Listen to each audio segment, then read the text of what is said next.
PS4 Jailbreak update. So we have a pretty big update here, a new Blu-ray drive exploit for the PlayStation 4 by Gezine. This is a pretty big deal because it could potentially be used to load the current lapse kernel exploit, allowing us to jailbreak up to 12.02 without requiring the Japanese games. Obviously, the most ideal solution would be a WebKit exploit, but I guess the next best thing would be a Blu-ray exploit, because of course, if you have a Blu-ray drive, you just need a blank Blu-ray disc to write the exploit to it. And if you don't have a Blu-ray burner, you can probably just buy a disc that somebody else has already prepared, which probably would not cost very much money either, much cheaper than buying one of those Japanese games. So what we've seen here is that the developer Gezine, who is behind, of course, the Lua exploit with the Japanese games, speaking of which, there has actually been a new game added to the list for the remote Lua loader. We now finally have the Winter Guest game has now been added.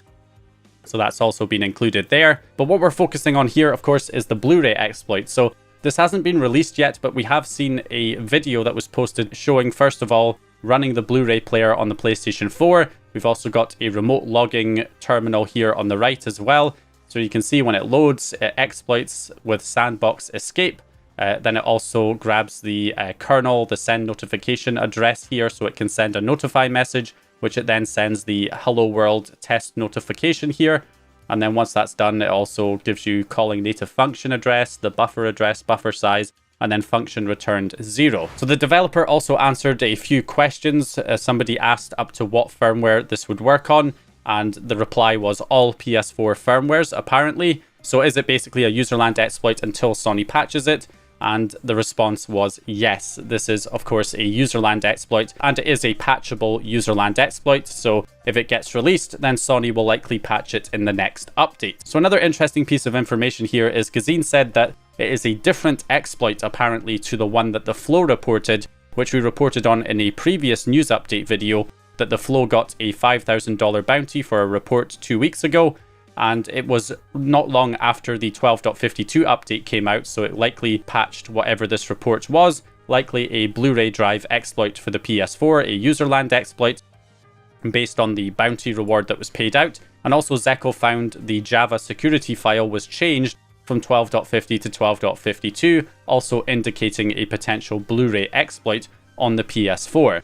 That was patched in 12.52 from the Flow. But apparently this new one here from Gezine is different to the one that the Flow reported, as this one apparently works on all PS4 firmwares, whereas it would appear that the Flow's one was patched in 12.52. My initial thought was, if it's not been patched yet, maybe it's better to keep it private so it can be used for future jailbreaks that come out on 12.52 or higher in the future. And then of course, currently we could hopefully get the Flow's exploit if that one comes out. Since it's probably already patched on 12.52, that would be the better one to be made public so that we could use that one with the current jailbreaks to jailbreak up to 12.02 without the Lua game. But it does seem like the developer here might have actually reported this one to Sony via the HackerOne bug bounty program, in which case it will be patched in the next update after 12.52 anyway.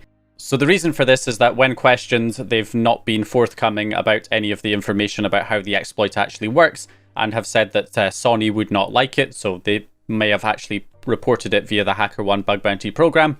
And they've also stated that they're not interested in doing WebKit exploits because they have a lack of knowledge in that area, but also because Sony do not pay out for bug bounties when it comes to WebKit exploits, only for other types of exploits like Blu-ray and other userland exploits, but not WebKit. So that would suggest that they may have actually reported it to Sony, in which case it will get patched in the next update anyway. So I guess it wouldn't really matter that much which one came out first, the Flow's one or this one. But either way, hopefully one of them will come out soon so that we'll be able to load the current jailbreaks using the Blu-ray disc. And this developer has also given their opinion as to what they believe the Flow's exploit might actually be using, which may help us get access to that one sooner. So saying here that my 2 cents on the Flow's BDJ exploit is create xlet method in the xlet manager.java. Just a blind guess, it will not work at PS5 because com.sun.xlet package is not exported from the java.p module. There's also a slightly more detailed one on Discord that includes the actual path of the file itself, also included. So that might be the idea, trying to push people to figure out how to get the Flow's exploit working and make that one public because it's already patched, so that we could run the jailbreak up to 12.02 using that version. But that is the information that has come out right now.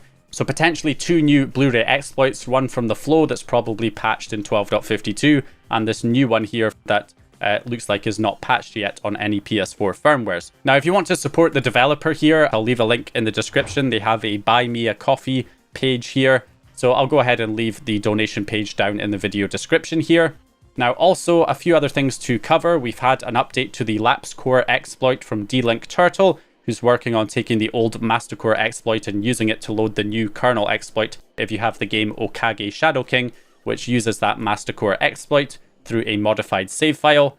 So basically, if you have a license for that game still on your PS4 or PS5, you could potentially use this to jailbreak it using the Lapse exploit. Now you can see here there's been a number of improvements added. We have added the find current process function, added the payload embedding in the makefile. We also got a screenshot released showing Gold Hen running. So it has got to the point of being able to successfully load the jailbreak and run Gold Hen using this exploit. Although apparently there are some stability issues still that are causing crashes and freezes right now. So that's probably why there's not a, actual release version available yet. It's still technically work in progress.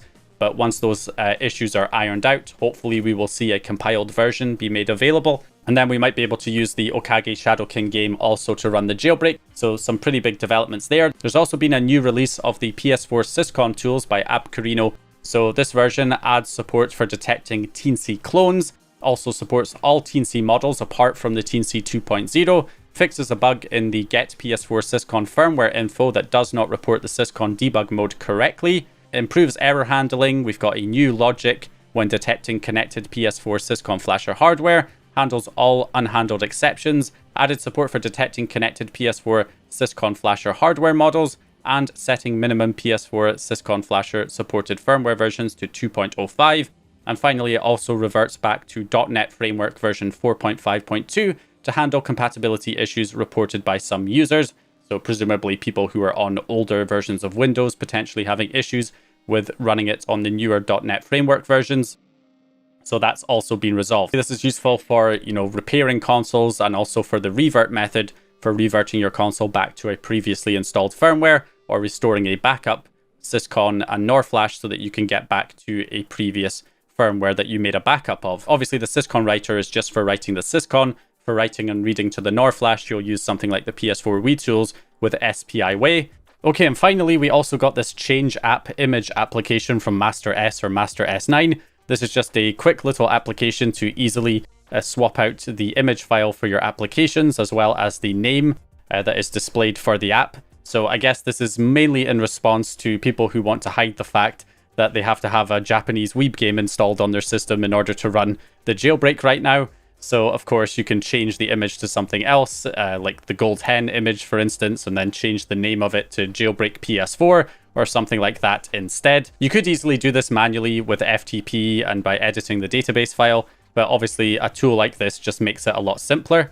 So anyway, definitely some exciting news of a potential Blu-ray exploit that we'll hopefully be able to use to run the Lapse jailbreak up to 12.02 without having to require the Lua games, which will be a much cheaper and more accessible option for the majority of people out there. Obviously, if you have a broken Blu-ray drive, if you have, other problems like you're not able to get a Blu-ray burner, it could be a little trickier, but overall, it's going to be easier than having to get one of those Japanese games to be able to run the jailbreak. So definitely looking forward to a release of either this new one or the one from the flow that will allow us to jailbreak up to 12.02 using the Blu-ray drive. So anyway, hope you guys enjoyed this one or found the information useful. If you did, please leave a like and subscribe. And once again, I'll hopefully see you guys, as always, in the